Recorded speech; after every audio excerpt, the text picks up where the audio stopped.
স্বাগত জানাচ্ছি টিভিএন24 এর নিয়মিত আয়োজন দ্য ভিউজ অনুষ্ঠানে আপনাদের সাথে আছি আমি তাহিয়া রুবাইয়াত অপলা। দর্শক, আমাদের আজকের অনুষ্ঠানে আমরা দুটো বিষয় নিয়ে আলোচনা করব। অনুষ্ঠানের প্রথম অংশে থাকছে নিউ ইয়র্কের মেয়র নির্বাচন এবং বিগ বিউটিফুল বিলের প্রভাব, এই বিষয়টি আমাদের আলোচনায় থাকছে। আর অনুষ্ঠানের দ্বিতীয় অংশে আমাদের আলোচনায় থাকছে অভিবাসী ইস্যু, বাড়ি বেচাকেনায় কেমন প্রভাব ফেলছে। দুটো বিষয় নিয়ে আলোচনার জন্য দুজন বিশেষজ্ঞ অতিথি আমার সঙ্গে উপস্থিত থাকবেন। চাইলে আপনারাও যুক্ত হতে পারেন। টেলিভিশনের স্ক্রিনে ফোন নাম্বার রয়েছে, চাইলে টেলিফোন করতে পারেন। টিভিএন24 আমাদের ফেসবুক পেজ, সেখানে বরাবরের মতো লাইভ স্ট্রিমিং হচ্ছে, চাইলে সেখানেও যুক্ত হতে পারেন। আপনার যে কোনো মতামত আপনি টিভিএন24 নিউজ নেটওয়ার্ককে জানাতে পারেন। আর এর বাইরে আমাদের আলোচনার যে বিষয়বস্তু সেই সংক্রান্ত যদি আপনার কোনো প্রশ্ন থাকে, তাহলে সেই প্রশ্নটিও আপনি করতে পারেন। আপনার প্রশ্নের উত্তর দেবেন আমার সাথে উপস্থিত বিশেষজ্ঞ অতিথি। আলোচনা শুরু করতে চাই, যেটি বলছিলাম, অনুষ্ঠানের প্রথম অংশে নিউ ইয়র্কের মেয়র নির্বাচন এবং বিগ বিউটিফুল বিলের প্রভাব, এই বিষয়টি নিয়ে আমরা আলোচনা করব। এবং বর্তমানে নিউ ইয়র্কের মেয়র নির্বাচনে আসলে ডেমোক্রেটদের কি অবস্থান, সেই বিষয়টিও আসলে জানার আছে। এবং সেটির জন্য আমার সাথে এই মুহূর্তে স্টুডিওতে উপস্থিত আছেন নিউ আমেরিকান ডেমোক্রেটিক ক্লাবের এক্সিকিউটিভ ডিরেক্টর আহনাফ আলম। জনাব আহনাফ আলম, আপনাকে স্বাগত আমাদের আজকের আয়োজনে। ধন্যবাদ আমন্ত্রণ জানানোর জন্য। জি, অনেকগুলো বিষয় আমাদের জানার আছে আপনার কাছে। তবে শুরুতেই যেটি জানতে চাইবো সেটি হচ্ছে, সামনে মেয়র নির্বাচন আসছে। নিউ ইয়র্কারদের জন্য এটা অনেক বড় একটা ব্যাপার। আমাদের অনেক চাওয়া পাওয়া প্রত্যাশা, অনেক কিছুর সমন্বয় হতে যাচ্ছে। আমরা দেখতে পাচ্ছি ডেমোক্রেট প্রার্থী, আমরা যদি এরিক অ্যাডামসের কথা বলি, তিনিও ডেমোক্রেট মেয়র। এন্ড্রু কুমো আছেন, তিনিও ডেমোক্রেট থেকেই আসলে প্রাইমারিতে তিনিও হচ্ছে যে আমরা তাকেও আসলে ডেমোক্রেট অধ্যুষিত হিসেবেই চিনি। এরপরে জোহরান মামদানি, বর্তমানে তার যেই বিজয় কিংবা তার যে সাফল্য আসলে নিউ ইয়র্কবাসী দেখলো, সেটিকে আসলে অভূতপূর্ব বলা হচ্ছে। ডেমোক্রেট দলের এই তিনজন প্রার্থীর বর্তমান অবস্থান ভিন্ন, বর্তমান মতাদর্শ ভিন্ন, এবং তাদের সামনের দিকে চলার পথ কিংবা জনগণের সামনে দাঁড়ানোর যেই পরিস্থিতি, সেটিও আসলে ভিন্ন হতে চলেছে। ডেমোক্রেট দল কি বলছে? আসলেই অনেক বড় প্রশ্ন, এবং প্রত্যেকটা প্রশ্নেরই আপনার যে ভিন্ন ভিন্ন ভাগে আমি বলার চেষ্টা করব। আসলেই জোরান মামদানি তো ইতিহাস সৃষ্টি করেছেন, এতে কোনো সন্দেহ নেই। কিন্তু সত্যি কথা বলতে এখন আমরা বর্তমানে শুধু ডেমোক্রেট না, ওকে ঠেকানোর জন্য যেভাবে তৎপরতা দেখতে পাচ্ছি, এটা রিপাবলিকান বলি, এটা ভিন্ন এখানের যে বিত্তশালী ভিন্ন ধর্মের যারা আছে এবং বিলিনিয়ার যারা আছে, এরা এবং ডেমোক্রেটদের একটা অংশ যাদেরকে আমরা মডারেট বলে থাকি, ওরা সহ একটা অংশ চাচ্ছে না যে মামদানি নিউ ইয়র্ক সিটির মেয়র হোক। তা আমি বলবো যে এটা একেবারেই অনাকাঙ্ক্ষিত এবং এটা উচিত হচ্ছে না। কারণ হলো কিন্তু উনি কিন্তু পিপলের ম্যান্ডেটে এটা উনি প্রাইমারিতে উনি অতিক্রম করে উনি এখানে ফাইনালে প্রতিদ্বন্দ্বিতা করবেন। পার্টি যেটা করতেছে, আমি বিং এ ডেমোক্রেট, আমি বলবো যে এটা কোনোভাবে উচিত হচ্ছে না। তারপরও জোহরান মামদানির কিছু ইস্যু, উনি যে এজেন্ডাগুলি উনি বাস্তবায়ন করবে বলেছেন, এটা অনেকেই সিটির জন্য হুমকি মনে করছেন, বিশেষ করে যারা এখানকার কর্পোরেট ওয়ার্ল্ড আছেন ওরা হুমকি মনে করছেন। আর তার সাথে সাথে আরেকটা জিনিস হলো যে উনি ফিলিস্তিনের পক্ষে খুব জোরালো ভূমিকা রেখেছেন। এই জন্য যারা ইসরায়েলি লবিস্ট, ওনারাও চাচ্ছেন ওনাকে যে কোনোভাবে ঠেকানোর জন্য। তো আর যে দুজন প্রার্থীর নাম বলছেন, বিশেষ করে একজন অ্যান্ড্রু কুমো, উনি তো হেরেছেন। আমি বলবো যে নৈতিকভাবে ওনার না দাঁড়ানোই উচিত, কারণ উনি অলরেডি প্রাইমারিতে প্রত্যাখ্যাত হয়েছেন। আরেকজন হলো যে আমাদের বর্তমান মেয়র এরিক অ্যাডামস, তিনি আপনারা জানেন যে তিনি ডেমোক্রেটিক মেয়র হিসেবেই কিন্তু সিটির ক্ষমতা গ্রহণ করেছেন। কিন্তু সিটির ক্ষমতা গ্রহণ করার পরে উনি দুর্নীতির সাথে সম্পৃক্ত হওয়ার কারণে ওনার মামলাগুলি যেন প্রত্যাহার হয়, সেজন্য উনি মেয়র হিসাবে উনি বর্তমান যে প্রেসিডেন্ট ডোনাল্ড ট্রাম্পের সাথে ওনার একটা নেগোসিয়েশন হয়েছে বলে আমরা ধারণা করছি, এবং বিভিন্ন পত্রপত্রিকাও সেটি এসেছে। তো ব্যাপারটুকু হলো যে আসলে ওনাকেও আমি মনে করি যে শুধু ডেমোক্রেট না, সবাই ওনাকেও প্রত্যাখ্যাত করা উচিত নভেম্বরে যে ভোটটি হবে, কারণ ওনার বিরুদ্ধে অলরেডি দুর্নীতির অভিযোগ এসেছে। এবং উনি যে আবার মেয়র হিসেবে যে তেমন সফল, আমরা কিন্তু সেটাও দেখতে পাচ্ছি না। কারণ আপনারা দেখে থাকবেন যে এই গত 2 সপ্তাহ বিশেষ করে জোহরান মামদানির প্রাইমারির পরের থেকে ওনার তৎপরতা একটু আমরা বেশি দেখছি, কারণ যেই সিটির যে মানি মেশিনস যেটা বলবো, যারা বিলিয়নিয়ার, ওরা এরিক অ্যাডামসের পক্ষ নিচ্ছে জোরান মান্দানিকে ঠেকানোর জন্য। এবং আমি আশা করি যে নভেম্বরের ইলেকশনে উনিও যেই আমি বলবো যে মাইনরিটি যারা এতদিন ওদের কথা অন্যান্য পলিটিশিয়ানরা বলতে ব্যর্থ হয়েছেন, তারা সবাই একযোগে বের হবে ভোট দিতে এবং মান্দানিকে জয়যুক্ত করবে বলে আমি বিশ্বাস করি।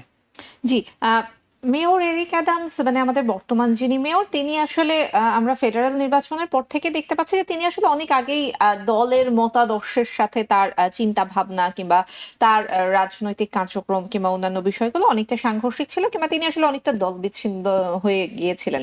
কিন্তু অ্যান্ড্রু কুমো তো আসলে ডেমোক্রেট দলের অধীনেই ছিলেন কিছুদিন আগ পর্যন্ত, এখনো আছেন। সেই ক্ষেত্রে আসলে অ্যান্ড্রু কুমো কিংবা জোহরান মামদানি যখন আসলে মুখোমুখি দাঁড়াবেন, তখন আসলে দলের অবস্থান কি হতে পারে? দলের অবস্থান আসলেই এটা আমার যতটুক আমি জানতে পেরেছি এখনো, যে মানে দলের মধ্যে এখনো ওইভাবে এটা নিয়ে আলোচনা হচ্ছে না। তবে ইন্টারনালি অনেকের সাথে মিটিং হচ্ছে, বিশেষ করে জোরান মামদানিকে নিয়ে, যেহেতু সে প্রাইমারি অতিক্রম করেছে, তাকে নিয়ে আপনার বিশেষ করে আপনারা জানেন যে সিনেট এবং কংগ্রেসে যে দুইজন বড় লিডার, তারা দুইজনেই নিউ ইয়র্কের। ওদের সাথে ওর কথা হচ্ছে, হয়তো খুব শীঘ্রই মিটিং হবে বলে আমরা ধারণা করতে পারছি। তো এখন দেখার বিষয় এই মিটিংয়ে উনি যেই কাজগুলি করবেন বলে প্রাইমারিতে মানুষের আস্থা অর্জন করেছেন, উনি ওখান থেকে কতটুকু ওনাদের সাথে একটা তো নেগোসিয়েশন আসতে হবে, কারণ পার্টির প্রত্যেকটা পার্টির একটা নিজস্ব ভ্যালু আছে, আবার ক্যান্ডিডেট আবার অনেকগুলি প্রতিশ্রুতি দেয়। এই দুইটার মধ্যে কতটুকু উনি ব্যালেন্স করতে পারেন এবং ছাড় দিয়ে কিভাবে উনি ওদের সমর্থন নেওয়ার চেষ্টা করেন, ওইটা আসলে এখন দেখার বিষয়। এবং ওই দুইজন যদি ওনাকে যদি ওপেন যদি সমর্থন না দেয়, তাহলে কিন্তু আপনার নভেম্বরে ওনার জন্য বৈতরণীটা পার হওয়া খুবই কষ্টসাধ্য হবে। কারণ ওই দুজনের সমর্থন, বিশেষ করে হাকিম জেফ্রিজ এবং চাক শুমার, ওই দুজনের সমর্থনের উপরেই কিন্তু আপনার এখানকার যে ডোনার হইতে শুরু করে বিভিন্ন কমিউনিটি, ওরাও কিন্তু ওটার সাথে সম্পর্কিত। জি, ডেমোক্রেটদের মধ্যে এখন আসলে একটা অভিযোগ আমরা সবসময় শুনে আসছি, বিশেষ করে নির্বাচনের পর থেকে নেতৃত্ব জায়গাটা নিয়ে এখন পর্যন্ত অভিযোগ রয়েছে। আপনাদের কেন্দ্রীয় নেতৃত্বের কথা যদি এখন বলা হয়, তাহলে আসলে ডেমোক্রেটদের নেতৃত্ব দিচ্ছেন কি, কিংবা আপনাদের নিশ্চয়ই কোনো পরিকল্পনা রয়েছে? আসলেই ন্যাশনাল ওয়াইড যে কোনো পার্টিকে আপনার আসলে নেতৃত্ব দেয় হলো যারা কংগ্রেস এবং সিনেটের মানে মূল দায়িত্বে থাকেন। বিশেষ করে যে কেউ যদি স্পিকার থাকেন উনি দেন, এবং কেউ যদি সিনেট মেজরিটি কিংবা মাইনরিটিতে থাকেন, ওনারাই আসলে পার্টিকে ওইভাবে প্রতিনিধিত্ব করেন। কিন্তু আসলে এখানকার 50টা স্টেটেই পার্টিগুলি ওদের নিজস্ব যেই ইয়েতে আছে, ওরা এগুলি পার্টিগুলিকে ওইভাবে আপনার দেখে থাকেন। এবং আপনারা জানেন যে নিউ ইয়র্ক স্টেটেও কিন্তু ডেমোক্রেটিক পার্টির চেয়ারম্যান আছে, এইভাবে প্রত্যেকটা স্টেটেও আছে। আবার শুধু স্টেট না, এখানে প্রত্যেকটা কাউন্টি ওয়াইজ কিন্তু বড় ওয়াইজ কাউন্টি ওয়াইজও কিন্তু আপনার ডেমোক্রেটিক পার্টির কমিটিগুলি আছে, এবং ওনারাই আসলে এগুলি নিয়ন্ত্রণ করে থাকেন। জি, আমরা একটু বিগ বিউটিফুল বিলের প্রভাবে আসবো, তবে তার আগে আরো একটি বিষয় আমি এই বিষয়টা একটু জানার চেষ্টা করবো আহনাফ আলম। সেটি হচ্ছে যে জোহরান মামদানি যে প্রতিশ্রুতিগুলো দিয়েছেন, আপনি বলছিলেন সেখানে প্যালেস্তাইন ইস্যু আছে কিংবা আরো অন্যান্য যে বিষয়গুলো রয়েছে, অনেকগুলো বিষয় কিন্তু খোদ ডেমোক্রেট দলের সঙ্গে সাংঘর্ষিক। কিন্তু সামনের দিকে আসলে তিনি তার নির্বাচনী প্রতিশ্রুতি কতটুকু বাস্তবায়ন করতে পারবেন, সেক্ষেত্রে আপনার কাছে কি মনে হয়? আসলে বলবো যে ওনার প্রতিশ্রুতিগুলি কিন্তু আপনার নিউ ইয়র্কারদের দৈনন্দিন ইস্যু নিয়ে কিন্তু উনি প্রাইমারিতে ভোটযুদ্ধ অবতীর্ণ হয়েছেন। কিন্তু এখানে কিছু ব্যাপার আছে, উনি যেই ব্যাপারগুলি ইমপ্লিমেন্ট করবেন বলে উনি ঘোষণা দিয়েছেন, এগুলি আসলে কোনোটাই কিন্তু নিউ ইয়র্ক সিটি কাউন্সিল করবে না। এটা কিন্তু বেশিরভাগই আসবে হলো যে আপনার আলবেনির থেকে। আপনারা হয়তো জেনে থাকবেন যে নিউ ইয়র্কের বেশিরভাগ নিয়মেই কিন্তু আলবেনি, যেটা আপনার অ্যাসেম্বলি এবং সিনেট পাশ করার পরে গভর্নর সাইন করে, তখন এটা বিল হিসাবে আসে, তখন এটা পুরো নিউ ইয়র্ক সিটি না পুরো স্টেটে এটা ইমপ্লিমেন্টেড হয়। তো এটা আসলে মুশকিল, কারণ আপনি হয়তো দেখেছেন যে কয়েকদিন আগেই গভর্নর ক্যাথি হোকল কিন্তু বলে দিয়েছেন যে ওনার মামদানির আইডি গুলি নিউ ইয়র্কে ইমপ্লিমেন্ট করা এটা অসম্ভব, অসম্ভব এবং উনি কোনোভাবে এগুলি সাপোর্ট করেন না। আর উনি চান না যে নিউ ইয়র্ক থেকে যারা বিত্তশালী আছেন ওরা নিউ ইয়র্ক ছেড়ে ওয়েস্ট পাম বিচে গিয়ে ওইখানে বসতি কিংবা ওনাদের ব্যবসা বাণিজ্য প্রসার ঘটান। উনি চায় যে নিউ ইয়র্কের যারা বিত্তশালী আছে, বিশেষ করে ট্যাক্সের ব্যাপারটা, যে টপ 1%কে যেভাবে মামদানি বলেছে যে ওদেরকে আর একটু বেশি ট্যাক্স দিতে হবে, কিন্তু এটা আসলে গভর্নর এটা কোনোভাবেই সাপোর্ট করেন না। জি, বিগ বিউটিফুল বিল নিয়ে একটু জানবো। বিগ বিউটিফুল বিলের প্রভাব আসলে ডেমোক্রেটরা কিভাবে দেখছে সামনের দিনগুলোতে?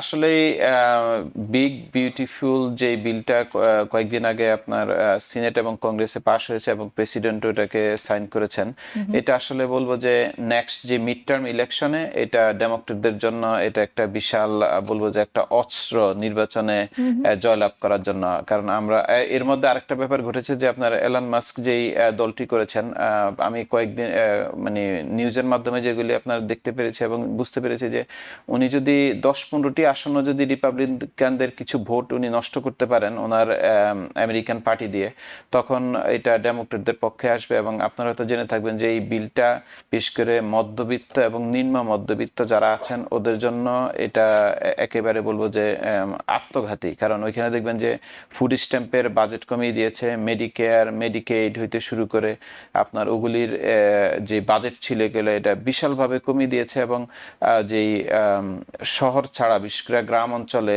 রুরাল এরিয়াগুলিতে অনেকগুলি হসপিটাল ওরা বন্ধ করে দিবে নেক্সট ফিউ মান্থের মধ্যে, এমন একটা রিপোর্টে কিন্তু চলে এসেছে। তো বলবো যে বিগ বিউটিফুল বিলটা বিউটিফুল যতটুকু না মানে বলার চেষ্টা করছে, কিন্তু আসলে এটার আপনার যারা যেটা বললাম যে যাদের লো ইনকাম ওদের জন্য আসলে এটা খুবই মরণঘাতী একটা ব্যাপার হবে। আপনারা বলছেন মিড টার্ম নির্বাচনে আসলে ডেমোক্রেটরা আশাবাদী, কিন্তু এত দ্রুত কি আসলে এটার প্রভাব মানে পড়বে? এত দ্রুত এটার কি প্রতিক্রিয়া কিংবা ক্রিয়া শুরু হবে? আসলে প্রত্যেকটা বিলেরই প্রতিক্রিয়া আপনারা জানেন যে বর্তমানে যেই বিল মানে আপনার যে ইয়েটা হলো যে বাজেটের ইয়েটা পাশ হলো, এটা কিন্তু ট্রাম্পের 2017 সালের করা, ওইটাতে কিন্তু আমরা এখনো আছি। কিন্তু এটা শুরু হতে আরো 1-1.5 বছর লাগলেও কিন্তু মানুষ কিন্তু লং টার্ম চিন্তা করে। বিশেষ করে আপনার যারা সিনিয়র সিটিজেন আছেন ওনাদের কিন্তু আপনার জানেন যে স্বাস্থ্যসেবায় মেডিকেয়ার একটা গুরুত্বপূর্ণ বলবো যে ইন্স্যুরেন্স হিসাবে এটা এখানে গণ্য করা হয়। কিন্তু মেডিকেয়ারে যেভাবে আপনার বাজেটটা ওরা কাট করেছে, এটা তো মানুষ তো আসলে চিন্তা করবে আমি সামনে কি পাবো। সো এটাকে যদি ডেমোক্রেটরা যদি ভালোভাবে প্রচার করতে পারে, আমার বিশ্বাস যে অলরেডি আপনার কাজ ডেমোক্রেটরা কাজ শুরু করে দিয়েছে এবং আগামী মিড টার্মে এটার একটা ভালো প্রভাব পড়বে বলে আশা করছি। ডেমোক্রেটদের প্রচারণায় কি কোনো রকম কোনো ঘাটতি আছে বলে আপনার কাছে মনে হয়? সম্প্রতি কিন্তু জোহরান মামদানির নির্বাচনী প্রচারণা খুব প্রশংসিত হয়েছে এবং বলা হচ্ছে এটাও তার জয়ের একটা কারণ। এইরকম প্রচারণা অনেকে সমালোচনা করে বলছেন যে আমরা ফেডারেল নির্বাচনে এরকম প্রচারণা পাইনি। আসলে সত্যি কথা, জোরান মামদানি যেভাবে প্রচারণা করেছেন এটা বলবো যে এখান থেকে আসলে ডেমোক্রেটদের শিক্ষা নেওয়া উচিত কিভাবে ভোটারদের কাছে এবং কত দ্রুত পৌঁছা যায়। কারণ আমি ফেসবুক ইউটিউব যে কোনো সোশ্যাল মিডিয়া খুললেই কিন্তু জোরান মামদানির যে ভিডিও বিভিন্ন ক্যাম্পেইনের যে প্রতিশ্রুতিগুলি এগুলি আমরা দেখতে পেয়েছি। তো আমি আশা করবো যে এটা ডেমোক্রেটদের জন্য একটা শিক্ষণীয় ব্যাপার। আশা করছি শুধু এই নিউ ইয়র্ক সিটির মেয়র না, প্রত্যেকটা ইলেকশনে ডেমোক্রেটরা এইগুলি ফলো করবে কিভাবে আপনার মানুষকে দ্রুত রিচ করা যায়। আমরা একটা জিনিস দেখছিলাম যে এবারের মানে মূল নির্বাচনে আমরা দেখছিলাম যে নিউ ইয়র্ক সিটিকে আমরা ডেমোক্রেট অধ্যুষিত বললেও ডেমোক্রেটদের অনেক ভোট কিন্তু কমে গিয়েছিল। সেই ভোট পুনরুদ্ধারের জন্য আসলে ডেমোক্রেটরা কি করছে সামনের দিনগুলোতে? যেটা বললাম যে আসলে মানুষ সাধারণ মানুষ কিন্তু আসলে ফেড আপ। অনেকেই বলে যে ভোট দিয়ে লাভ কি, কারণ পলিটিশিয়ানরা যেভাবে চায় সেভাবেই হয়। তো আমি বলবো যে অবশ্যই এটা নাগরিক অধিকার, কিন্তু তারপরে মানুষ তো দেখে যে আসলে আমরা কি পাবো। তো এই আরেকটা ব্যাপার হচ্ছে যে আপনার আমি দেখতে পেলাম যে আজকে এরিক অ্যাডামস উনি বললেন যে উনি প্রায় নেক্সট ভোটের মানে নভেম্বরের আগ পর্যন্ত 1 মিলিয়ন নতুন ভোটারদেরকে ভোটার বানানোর জন্য উনি একটা পাইলট প্রকল্প উনি গ্রহণ করেছেন এবং উনি আশা করছেন যে হয়তো যেহেতু উনি এগুলি ভোটার বানাবেন, এটা বেশিরভাগই হয়তো উনি ধারণা করছেন যে ওনাকে ভোট দিবে কিংবা ডেমোক্রেটদেরকে ভোট দিবে। কিন্তু আমি আসলে এটা বিশ্বাস করি না, কারণ হলো যে এখানে গণতান্ত্রিক ব্যাপার, মানুষ যাকে পছন্দ করবে, যার আইডিয়াটা ভালো লাগবে তাকে ভোট দিবে বলে আমি বিশ্বাস করি। তো আসলে ভোটার রেজিস্ট্রেশন ড্রাইভটুকু আরো বাড়ানো উচিত এবং পার্টির কিভাবে আপনার যেটা বললাম যে মাইনরিটি কমিউনিটিকে কিভাবে আরো বেশি করে রিচ করা যায়, সেই জিনিসগুলি নিয়ে কাজ করা উচিত। জি, মেয়র এরিক অ্যাডামসের এই মেয়র পদে থাকা নিয়ে কিংবা তার আসলে মেয়র তার কাছ থেকে নিউ ইয়র্কের যেই প্রত্যাশাগুলো সেগুলো আসলে অনেকাংশে পূরণ হয়নি বলে যে অভিযোগগুলো আমরা পাই, নিরাপত্তাজনিত বিষয় কিংবা অন্যান্য হাউজিং থেকে শুরু করে অন্যান্য সেবার বিষয় নানান রকম অভিযোগ মেয়র এরিক অ্যাডামসের বিরুদ্ধে রয়েছে নিউ ইয়র্ক সিটির বাসিন্দাদের। কিন্তু আপনার কাছে কি মনে হয় না যে ডেমোক্র্যাটদের অনেক পলিসি কিংবা পরিকল্পনা কিংবা রাজনৈতিক মতাদর্শও আসলে নিউ ইয়র্কারদের উপর এক ধরনের নেতিবাচক প্রভাব ফেলেছে? সেটা অভিবাসন খাতেই হোক, সেটা নিত্য প্রয়োজনীয় পণ্যের দাম নিয়ন্ত্রণে আনতে না পারাই হোক কিংবা অন্যান্য যে কোনো বিষয় হোক। আসলে দ্রব্যমূল্যের যে ব্যাপারটা বলেছেন, এটা সাধারণ মানুষ আসলে বুঝতে চেষ্টা করে না যে আসলে এটা কোত্থেকে ফুড প্রাইসটা বাড়তেছে। মানুষ মনে করে যে এখানে ডেমোক্রেটরা ক্ষমতায় আছে কিংবা হোয়াইট হাউসে কে আছে, মেয়র কে আছে, গভর্নর কে আছে, তারাই হয়তো এটার জন্য দায়ী। আসলে এটা আমরা যদি একটু বিশ্লেষণ করি, এটা কিন্তু আসলে শুধু যে মানে নিউ ইয়র্ক না, এই ফুডের কস্টটা কিন্তু আপনার মানে ওয়ার্ল্ড ওয়াইডে কিন্তু বেড়েছে, বিশেষ করে কোভিডের পরে। তো আরেকটা জিনিস বলেছেন যে যেটা মানে ডেমোক্রেটরা অনেকটা মানুষের থেকে ডিসকানেক্টেড। তো এটা আসলে প্রেসিডেন্সিয়াল ইলেকশনের পরের থেকে একটু এটা বেশি আমরা বলার চেষ্টা করছি, কারণ যে প্রেসিডেন্সিয়াল ইলেকশনের রেজাল্টের পরের থেকে কিন্তু মানুষের মনে হচ্ছে যে ডেমোক্রেটরা ডিসকানেক্টেড। এটা আসলে অনেকাংশে সত্য, কারণ আপনার যারা ডেমোক্রেটদেরকে এতদিন ভোট দিয়েছে, যে অনেকগুলি বিষয় ভাবছে যে ওরা সুবিধাগুলি পাবে, কিন্তু ডেমোক্রেটরা আসলে এটা দিতে ব্যর্থ হয়েছে। তো এখন আসলে দেখার বিষয় যে আপনার যে আগামী মিড টার্মের আগে পার্টি কিভাবে কোন প্রতিশ্রুতিগুলি নিয়ে ভোটারদের কাছে আসে, এটা আসলে আমাদের এখন দেখার বিষয়। অবৈধ অভিবাসীদের নিয়ন্ত্রণ করতে না পারা এবং অপরাধ বেড়ে যাওয়া, এটা তো আসলে অপরাধ। এটা কিন্তু যে শুধু নিউ ইয়র্ক না, এটা কিন্তু আপনার পুরা আমেরিকা জুড়েই। আপনার আসলে আমরা নিউ ইয়র্কে থাকি দেখে আসলে আমরা নিউ ইয়র্কেরটা বেশি নিয়ে আলোচনা, কিন্তু আপনি যদি দেখেন যে অন্যান্য রেড স্টেটগুলিতে কিন্তু আপনার ম্যাস শুটিং গুলি কিন্তু আপনার প্রবল আকারে হচ্ছে, যেটা নিউ ইয়র্কে আমরা আসলে যেগুলি দেখছি এগুলি ছোটখাটো ক্রাইম, কিন্তু কোনো ক্রাইমই আসলে গ্রহণযোগ্য না। এটা প্রত্যেকটা গভর্নমেন্টকে, প্রত্যেকটা আপনার যে সিটি, স্টেট, ফেডারেল গভর্নমেন্ট আছে, সবাইকে এগুলি নিয়ন্ত্রণ করা উচিত, কারণ মানুষ নিরাপত্তা চায়, মানুষ ভালো থাকতে চায়, মানুষ কি বলে নিরাপদে বাসায় ফিরতে চায় তার ফ্যামিলির কাছে। এগুলি আমি বলবো যে যে গভর্নমেন্টে হোক এটা নিয়ন্ত্রণ করা উচিত। তবে অবশ্যই হ্যাঁ, এরিক অ্যাডামস অনেক ব্যাপারে ব্যর্থ হয়েছেন, এটা মোটামুটি আমরা সবাই জানি। জি, নাফালাম, আমরা একদম শেষ পর্যায়ে চলে এসেছি। সামনে নির্বাচন, ডেমোক্রেটদের নিশ্চয়ই কোনো প্ল্যান আছে অথবা আপনার পক্ষ থেকে নিশ্চয়ই দর্শকদেরকে কিছু বলার আছে। আমি দর্শকদেরকে বলবো যে ইলেকশনে প্রত্যেকেরই নিজস্ব প্রার্থী থাকবে, কিন্তু আপনারা বিশ্লেষণ করবেন, করে আপনার ভোটটুকু দিবেন যে আপনার জন্য কাজ করবে, আপনার নগরের জন্য কাজ করবে, আইন শৃঙ্খলা ঠিক রাখবে এবং নগরের অর্থনীতি এবং আবাসন ঠিক রাখবে। আপনারা তাকেই ভোট দিবেন এবং যোগ্য লোককে ভোট দিবেন। জি, আপনাকে অসংখ্য ধন্যবাদ আজকে সময় দিয়েছেন। ধন্যবাদ আপনাকে। দর্শক, আপনাদেরকেও ধন্যবাদ জানাবো, তবে কোথাও যাবেন না, ছোট্ট একটি বিরতির পর আবারও ফিরছি, সঙ্গেই থাকুন। বিরতির পর আবারও স্বাগত জানাচ্ছি দ্য ভিউজ অনুষ্ঠানে। আমাদের আলোচনার এবারের অংশ হচ্ছে অভিবাসী ইস্যু বাড়ি বেচাকেনায় কেমন প্রভাব ফেলছে, এই বিষয়টি নিয়ে আলোচনা করব। আমার সঙ্গে এই মুহূর্তে অনলাইনে যুক্ত হচ্ছেন licensed associate broker Rakib Mahmud. দর্শক, আপনারা যুক্ত হতে পারেন, টেলিভিশনের স্ক্রিনে ফোন নাম্বার রয়েছে, TVN24 ফেসবুক পেজেও লাইভ স্ট্রিমিং হচ্ছে, যে কোনো ভাবে যুক্ত হতে পারেন। বাড়ি বেচাকেনা সংক্রান্ত যদি আপনার কোনো প্রশ্ন থাকে, প্রশ্ন করতে পারেন, আপনার প্রশ্নের উত্তর দেবেন আমার সাথে যুক্ত হওয়া রাকিব মাহমুদ।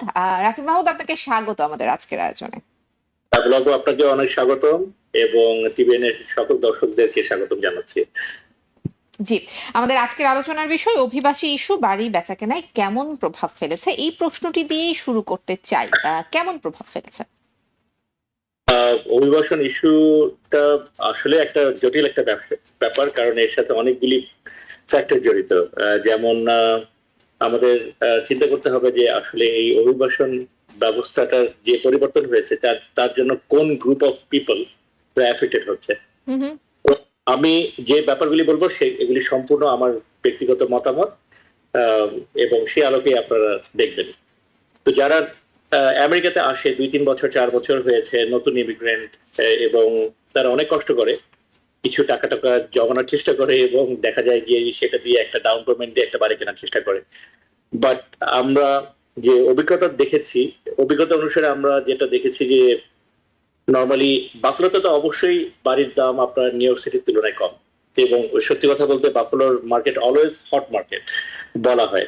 তো এখানে আমরা যেটা দেখেছি যে 1 লাখ থেকে 2 লাখ ডলারের মধ্যে যে বাড়িগুলি, সেগুলি নর্মালি নতুন ইমিগ্রেন্টরা কিনে, এবং 2 লাখের উপরে যে বাড়িগুলি, 2 লাখ, 2.5 লাখ, 3 লাখের বাড়িগুলি, সেগুলি নর্মালি যারা হয়তো অলরেডি এখানে 5-7 বছর ধরে আছেন এবং তাদের অলরেডি একটা বাড়ি আছে এবং তারা চাচ্ছে তাদের লাইফের ইমপ্রুভমেন্ট, তাদের লাইফস্টাইলের ইমপ্রুভমেন্ট, এবং তারা হয়তো একটা জায়গা থেকে আরেকটা ভালো জায়গাতে শিফট করার চেষ্টা করছে, এবং সেই ক্ষেত্রে দেখা যায় গিয়ে যে দামি বাড়িগুলির একটা ডিমান্ড থাকে। তো যেহেতু আমি বলেছি প্রথমে যে নতুন ইমিগ্রেন্টরা যারা আসে, আমাদের অভিজ্ঞতা বলে যে যারা নিউ ইয়র্ক সিটি থেকে এখানে শিফট করে চলে আসছে বাফলোতে, নাইগা ফলসে এবং এই জায়গাগুলিতে বিভিন্ন কাজের অন্বেষণে আসছে, এবং আপনি জানেন খুব ভালো করে যে আমাদের এরি কাউন্টিতে, নাইগা কাউন্টিতে প্রচুর জবের অপরচুনিটি আছে, বাট এগুলির এই জবগুলি হচ্ছে কি $2,500 থেকে $3,000 পর্যন্ত মাসে একজন মানুষ ইনকাম করতে পারে। তো আমরা যদি ওইভাবে ক্যালকুলেশন করি, দেখা যায় যে তাদের জন্য 1 লাখ থেকে 2 লাখের মধ্যে বাড়িগুলি কিনতে পারলে তাদের জন্য ইনস্টলমেন্ট দেওয়াটা তাদের জন্য সুবিধাজনক হয়। তো সেই পার্সপেক্টিভে বলবো যে 2025 সালে আমাদের এখানে যে মার্কেটটা আছে, এই পার্টিকুলার যে প্রাইস ফ্রেম, এই ফ্রেমের মধ্যে কেনাবেচা কিছুটা কম, বাট তার উপরে ভালো বাড়ি যেগুলো, দামি বাড়ি যেগুলি 3 লাখ, 3.5 লাখ, 4 লাখ, 4.5 লাখ, এই ধরনের বাড়িগুলির পিছনে আবার যথেষ্ট পরিমাণে ডিমান্ড আছে, এবং দেখা যায় যে একটা বাড়ির দাম 3 লাখ টাকার বাড়ি হয়তো মানুষজন কম্পিটিশনে যখন বিট করছে দেখা যাচ্ছে 4 লাখ পর্যন্ত হয়ে যাচ্ছে, মানে অলমোস্ট 20-25% বৃদ্ধি পাচ্ছে দাম। তো আমার মনে হয় ব্যাপারটা আমি কিছুটা হলেও বোঝাতে পেরেছি। জি, মানে একজন যখন বাড়ি কেনার জন্য আসলে প্রিপারেশন নিবেন কিংবা প্রস্তুতি নিবেন কিংবা পরিকল্পনা রাখবেন যে তিনি আসলে একটি বাড়ি কিনতে চান, ঠিক তার কত দিন আগে থেকে তাকে প্রস্তুতি নেওয়া উচিত কিংবা একজন এক্সপার্টের সঙ্গে আলোচনা করা উচিত? আমি মনে করি এটা খুবই চমৎকার একটা প্রশ্ন করেছেন, কারণ অনেকেই এই ব্যাপারটা নিয়ে ততটা অ্যাওয়ার না। আমি মনে করি যে আপনি কি ধরনের বাড়ি কিনছেন, সে বাড়িটার দাম কত হতে পারে। লেটস কনসিডার যে আপনি 2 লাখ টাকার একটা বাড়ি কিনবেন, সেই 2 লাখ টাকার বাড়িটার কেনার জন্য আপনাকে প্রতি মাসে ইনস্টলমেন্ট দিতে হবে গিয়ে প্রায় 600, 600, 1200 ডলারের মতো, plus property tax, plus insurance, সব সহ দেখা যাচ্ছে হয়তো $1,700-1,800 হয়ে যাচ্ছে। সেটা হবে গিয়ে আপনার টোটাল ইনকামের 28%। তো দেখেন, আমরা ব্যাক ক্যালকুলেশন করতে থাকলে দেখা যাচ্ছে যে এরকম একটা বাড়ি কেনার জন্য আপনার অ্যারাউন্ড $40,000 থেকে $45,000 আপনার ইনকাম থাকতে হবে। ধরেন আপনি কারো আন্ডারে কাজ করেন, আপনি হয়তো ইন্ডিপেন্ডেন্ট কন্ট্রাক্টর, হয়তো উবার ড্রাইভ করেন বা বিভিন্ন ধরনের কাজ করেন, যেখানে আপনি যে বছরের শেষে যে ট্যাক্সটা করছেন সেটা একটা অনেক ইম্পর্টেন্ট ফ্যাক্টর। আমরা দেখেছি যে অ্যাভারেজে যদি আপনি $30,000 নেট ইনকাম দেখান তাহলে আপনি $1,00,000 লোন পান, যদি $60,000 নেট ইনকাম দেখান তাহলে আপনি $2 লাখ মতো লোন পান, $2 লাখ মতো লোন পান। তো পয়েন্টটা হচ্ছে যে যদি আপনি বাড়ি কিনতে চান, আমি বলেছি যে আপনি কোন লোকেশনে কিনতে চান, নাম্বার 2 হচ্ছে গিয়ে বাজেট কত, নাম্বার 3 হচ্ছে সে অনুসারে আপনার ফিনান্সিয়াল ক্যাপাবিলিটিকে গ্র্যাজুয়ালি ইমপ্রুভ করা বা আপনাকে প্রিপেয়ার করাটা খুব ইম্পর্টেন্ট। তো অনেক সময় দেখা গিয়েছে যে আমার কাছে অনেক ক্লায়েন্ট এসেছে যাদের হয়তো ইনকামে তাদের সেই পরিমাণ প্রি অ্যাপ্রুভাল হয় না, তখন হয়তো আমি তাদেরকে আগে থেকেই বলে দিচ্ছি যে মেবি আপনার সাথে আপনি একজন কো পার্টনার নেন, কো বরোয়ার নেন, যেন আপনাদের দুইজনের ইনকামে একসাথে এটাকে এই সিস্টেমটাকে সাপোর্ট করে। তো আমি মনে করি যে একজন মানুষ যদি বাড়ি কেনার কথা চিন্তা করে সেই ক্ষেত্রে মিনিমাম 6 মাস থেকে 1 বছর সময় তার নেওয়া উচিত, গ্র্যাজুয়ালি তার সবকিছুকে প্রিপেয়ার করবার জন্য, তার ইনকাম স্ট্রিম প্রিপেয়ার করবার জন্য, তার প্রি অ্যাপ্রুভাল যেন হয় সেটা প্রিপেয়ার করবার জন্য, এবং ডাউন পেমেন্টের জন্য মিনিমাম যে টাকাটা দরকার, এবং শুধু তো ডাউন পেমেন্ট না, ধরেন আপনি $2,00,000 জন্য যদি আপনি 5% ডাউন পেমেন্ট দেন, দ্যাট মিনস $10,000, $10,000, এবং আপনার ক্লোজিং কস্ট থাকবে আরো 6,000 প্লাস হচ্ছে 3,500, মানে অ্যারাউন্ড $19,500 মতো প্রয়োজন পড়ে গিয়ে একজন মানুষকে মিনিমাম একটা বাড়ি কেনার জন্য। তা আমি এটা উদাহরণ হিসেবে বলছি, হয়তো আরো অনেক ধরনের ওয়ে আছে, যেমন সানিমো লোন আছে, সেখানে আরো কম দিতে হয়, বিভিন্ন ধরনের এটা আপনার মর্গেজ ব্রোকার আপনাকে গাইড করতে পারবে। কেউ যদি আপনি ইসলামিক ফিন্যান্সিং এ যেতে চান, সেই ক্ষেত্রে আমি মনে করি যে অ্যাটলিস্ট 6 মাস আগ থেকে আপনার নিজেকে প্রিপেয়ার করা উচিত, এবং একজন মর্গেজ ব্রোকারের সাথে কথা বলা উচিত, যে হয়তো আপনাকে গাইড করবে, কিংবা আপনি একজন রিয়েল এস্টেট এজেন্টের সাথে কথা বলতে পারেন, সেও হয়তো আপনাকে গাইড করতে পারবে। জি। রাকিব মাহমুদ, বর্তমানে তো ইমিগ্রেশন পরিস্থিতিতে আসলে মানে একটু অস্থিরতা চলছে। অনেকের ইমিগ্রেশন স্ট্যাটাস ক্যান্সেল হয়ে যাওয়ার এক ধরনের আশঙ্কা কাজ করছে। ডিপোর্টেশনের মতো কিছু ঘটনা ঘটছে। আপনার কাছে কি মনে হচ্ছে এটার কোনো প্রভাব আসলে বাড়ি কেনার ক্ষেত্রেও পড়ছে? অনেকেই কি মনে করছেন যে আমি যদি এখন বাড়িতে ইনভেস্ট করি, সামনের দিনগুলোতে তো আসলে আমার কোনো একটা ইমিগ্রেশন স্ট্যাটাসের সমস্যা হতে পারে। আমাকে হয়তো আমার নিজের দেশে ব্যাক করতে হতে পারে। সেক্ষেত্রে আপনার কাছে কি মনে হয় এটার কোনো প্রভাব পড়ছে? অবশ্যই প্রভাব পড়ছে। হুম, আপনি হুম, এক্স্যাক্টলি রাইট জিনিসটাই বলেছেন, যে যখন একজন মানুষ শিওর থাকে না যে তার ভবিষ্যৎ কি হবে, হুম, সে 1 বছর পরে কোথায় দাঁড়াবে, তো সেই সব পরিস্থিতিতে আমি বলবো যে এখানে অনেকেই আছে, অনেক কষ্ট করছে, হার্ড ওয়ার্ক করে আপনার টাকা ইনকাম করছে, ডলার ইনকাম করছে, তাদের অ্যাকাউন্টে ডলার রয়েছে, হয়তো 60-70 হাজার, $1,00,000 নিয়ে তারা বসে আছে, কিন্তু শুধুমাত্র তাদের ভবিষ্যৎ যেহেতু তারা জানে না, হয়তো তাদের এই আনসিওরিটি, মানে they are not sure what is going to happen, and because of that তারা সবসময় দেখা যায় গিয়ে যে তার টাকাটাকে ব্যাংকে রেখে দিচ্ছে, কিংবা হয়তো তার নিজের কাছে রেখে দিচ্ছে, কোনো সমস্যা পড়লে যাতে সে ওই টাকাগুলি নিয়ে চলে যেতে পারে। সো অবশ্যই অবশ্যই এটা একটা খুব ইম্পর্টেন্ট ফ্যাক্টর, ইমিগ্রেশনের এই অস্থিরতাটা অবশ্যই একটা ইম্পর্টেন্ট ফ্যাক্টর। জি। একটু রেন্টাল সিচুয়েশন সম্পর্কে জানি যে আসলে বর্তমানে রেন্টাল সিচুয়েশন কেমন, কিংবা বাড়ি আলাদের এক ধরনের আসলে আশঙ্কাও থাকে ভাড়াটিয়া নির্বাচন করার ক্ষেত্রে। সেক্ষেত্রে আসলে আপনি কোনো পরামর্শ দিবেন কিনা? আমি যেহেতু একজন লাইসেন্স প্রপার্টি ম্যানেজার, এবং যেহেতু বেশ বিভিন্ন ধরনের আমি টেনেন্টকে আমি হ্যান্ডেল করি বিভিন্ন সময়, তো আমার এক্সপিরিয়েন্স বলে যে প্যান্ডামিকের পরবর্তী যে মানুষের যে চিন্তা ভাবনা চেতনা ছিল, তার থেকে অবশ্যই বর্তমানে কিছুটা বেটার, হুম, হুম, হয়তো অনেক ইমপ্রুভ করেছে, এবং সিচুয়েশনও কিছুটা বদলাচ্ছে, জবে অপরচুনিটি আসছে, এবং পাশাপাশি অনেকেই হয়তো এখন দেখছে যে যারা একবার ইভেকশন হয়ে যায়, তাদের পরবর্তীতে যে সাফারিংস চলে আসে, যে একটা হোটেলে একটা রুম নিয়ে থাকতে হয়, তাদের মালপত্রগুলি সেলফ স্টোরেজে রাখতে হয়, তাদের যে কষ্টটা হয়, তার বদলে যদি তারা আর একটু বেশি কষ্ট করে যদি ভাড়াটা কন্টিনিউসলি দিতে পারে, সেক্ষেত্রে কিন্তু আসলে সবার জন্যই সুবিধা, ল্যান্ডলর্ডের জন্য সুবিধা, টেনেন্টের জন্য সুবিধা। তো এই ব্যাপারটা হয়তো প্যান্ডামিকের পরবর্তী সময়কালীন হয়তো টেনেন্টরা অতটা বুঝতো না, বাট এখন বোঝার চেষ্টা করছে। সো অবশ্যই সেটা একটা গুরুত্বপূর্ণ আহ,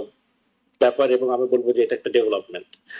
বাট অ্যাপার্ট ফ্রম দ্যাট, আসলে যখন ভাড়াটি আমরা নির্বাচন করি, সেই সময় আসলে কিছু কিছু কিছু ব্যাপার আসলে খুব সতর্কতার সাথে দেখা উচিত। যেমন একটা প্রপার অ্যাপ্লিকেশন ফর্ম যদি আমরা তাকে দিতে পারি, যার মধ্যে সে তার সব ইনফরমেশন গুলিকে ডিক্লেয়ার করছে, তো ওই ইনফরমেশন গুলি দেখেই কিন্তু আসলে বোঝা যায় যে এই টেনেন্ট কতটুকু জেনুইন টেনেন্ট। এবং অবশ্যই আপনি প্রুফ অফ ইনকাম চেতে পারেন, আপনি সোর্স অফ ইনকাম চেতে পারেন না, যেহেতু এটা protective class, but hmm, hmm, proof of income আপনি অবশ্যই যেতে পারেন। দ্যাট মিনস আপনার পে স্টপ যেতে পারেন, আর কেউ যদি উবার ড্রাইভ করে তার মান্থলি কত করে আসতেছে গিয়ে টাকা, সেই স্টপটা আপনি অবশ্যই দেখতে পারেন।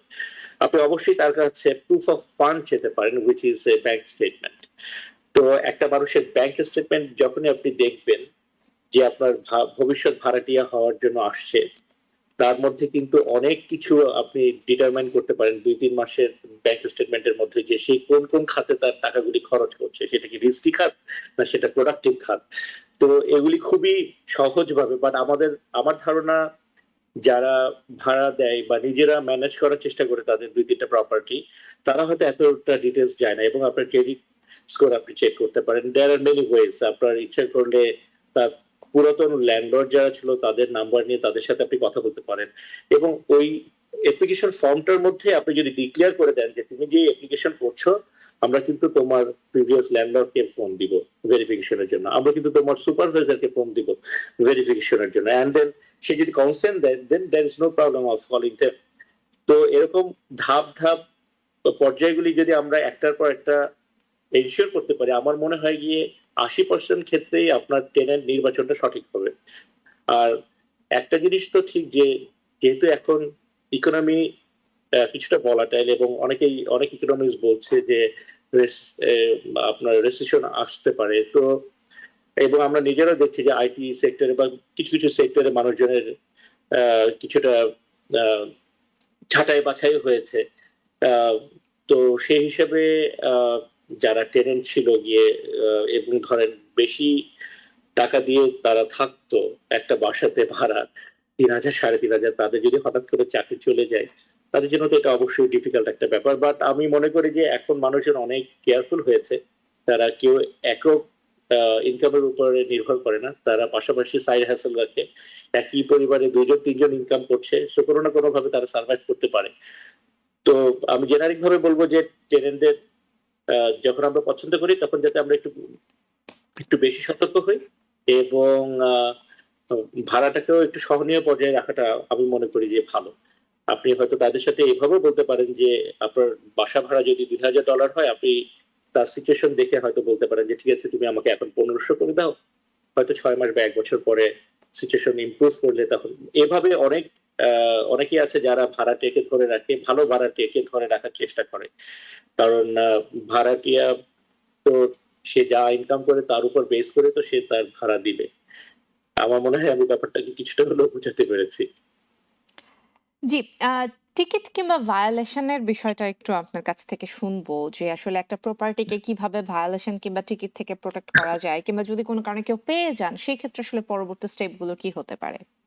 এটা খুব ইন্টারেস্টিং একটা প্রশ্ন করেছেন। কারণ হচ্ছে গিয়ে আমরা যখন বিভিন্ন জায়গায় ওপেন ফোরামে গল্প করি, অনেকেই বলতে থাকে যে আমাকে বিল্ডিং ইন্সপেক্টর টিকিট দিয়ে গিয়েছে বা একটা ভায়োলেশন পেয়েছি, এখন কি করি? এবং আপনি তো আমি যদি একটু রাফলি বলি যে ধরেন যেকোনো একটা বাড়িতে প্রথমে যদি কোনো একটা সমস্যা দেখে, বিল্ডিং ইন্সপেক্টররা তো অবশ্যই তারা চায় গিয়ে সিটির যাতে সেফটি এনশিওর হয়, সিটি যাতে সিকিউর থাকে, সিটি যাতে নিট এন্ড ক্লিন থাকে।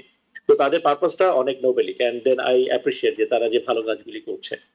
নাও ইন দ্যাট প্রসেস আপনার আপনি যখন ভাড়াটা দিচ্ছেন কিংবা আপনার নিজের বাড়ি আপনি যখন মেনটেন করছেন, যদি একটু নরমালি চিন্তা করে দেখেন যে আপনার ঘাসটা নরমালি ১০ ইঞ্চির বেশি হওয়া উচিত না, ৮ থেকে ১০ ইঞ্চির বেশি হওয়া উচিত না, তাহলেই ওরা টিকিটটা দিয়ে দেয়। তো আমরা যদি বাসাটার সামনের অংশটাকে এবং পুরো বাসাটার ড্রাইভওয়ে থেকে শুরু করে সবকিছু যদি আমরা একটু পরিপাটি রাখি, ঘাসগুলি ঠিক মতো কেটে রাখি, তাহলে কিন্তু কারো চোখে পড়ছে না যে এখানে কোনো সমস্যা আছে। তো যখন দেখা যায় যে ঘাস অনেক বড় হয়ে যায় বা স্নো ফ্লোয়িং হচ্ছে না, তখন ইন্সপেক্টর আসে গিয়ে সেটা দেখার জন্য এবং দেখতে আসলেই তখন দেখা যায় একটার সাথে আরো ৪-৫টা ইস্যু তাদের চোখে পড়ে। হয়তো কোনো জায়গায় আহ, জানালার পাশে হয়তো আপনার রং উঠে গিয়েছে, চিপ এন্ড পিলিং, যেটা লিড ভায়োলেশনের একটা অংশ। আপনার বাসার সামনের যে সাইডে যে গাটার ছিল, সেই গাটারের হয়তো কোনো একটা অংশ ছুটে গিয়েছে এবং এটা হতেই পারে। বাট ব্যাপার হচ্ছে কি যখনই হবে তখনই যদি আপনি সাথে সাথে জিনিসটাকে ঠিক করে ফেলেন, তাহলে কিন্তু সমস্যাটা বাড়ে না।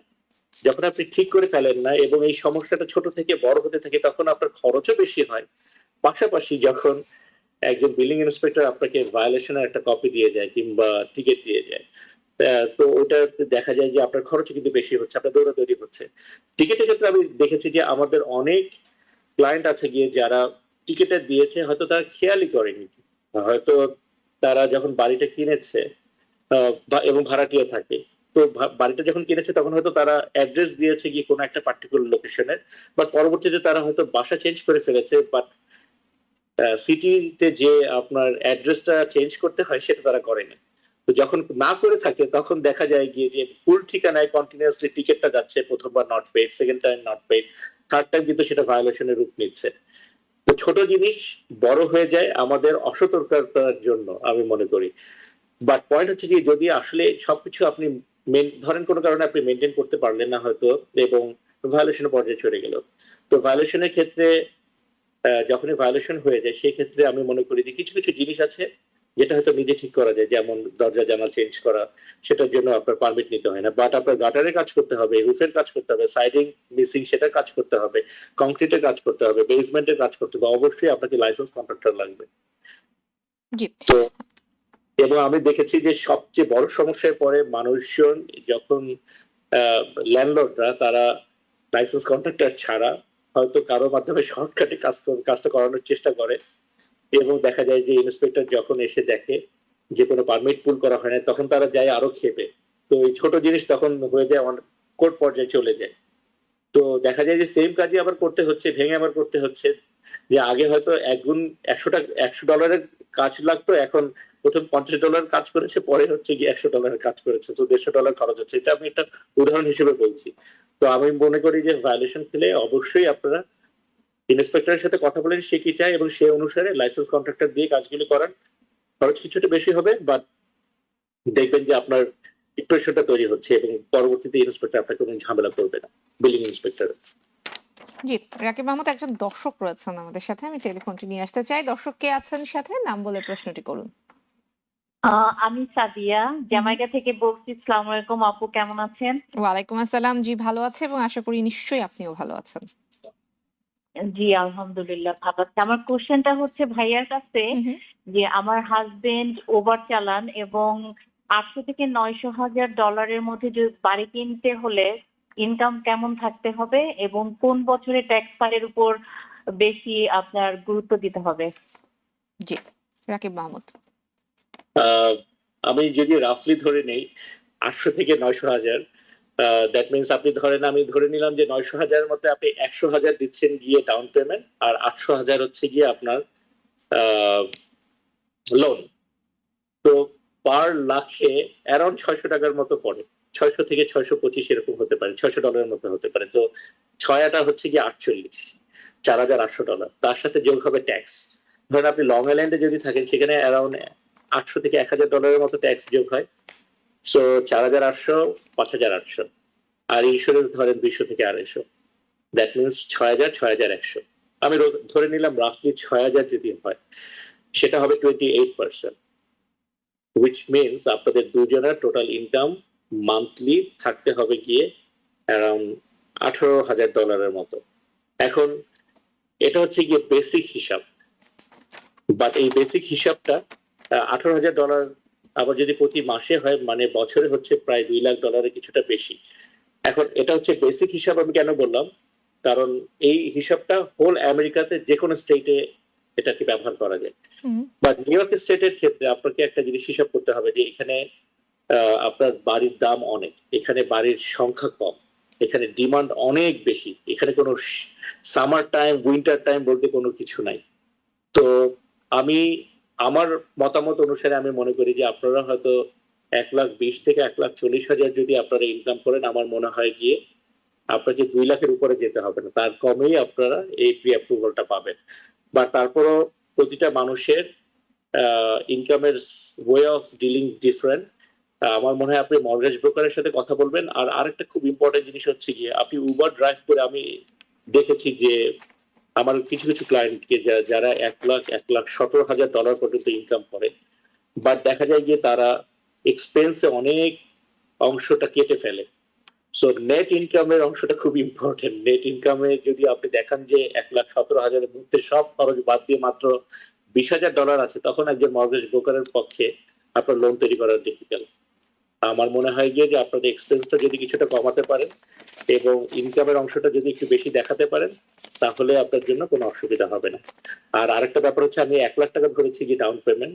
কোনো কোনো ক্ষেত্রে দেখা যায় যে আপনি 2 লাখ 2.5 লাখ পর্যন্ত ডাউন পেমেন্ট দিতে পারেন। নো ইনকামের একটা ব্যাপার আছে যে আপনি 20% যদি ডাউন পেমেন্ট দিতে পারেন সেই ক্ষেত্রে হয়তো আপনার ইনকামটাকে অনেক বড় একটা ব্যাপার হিসেবে ধরে নেবে না।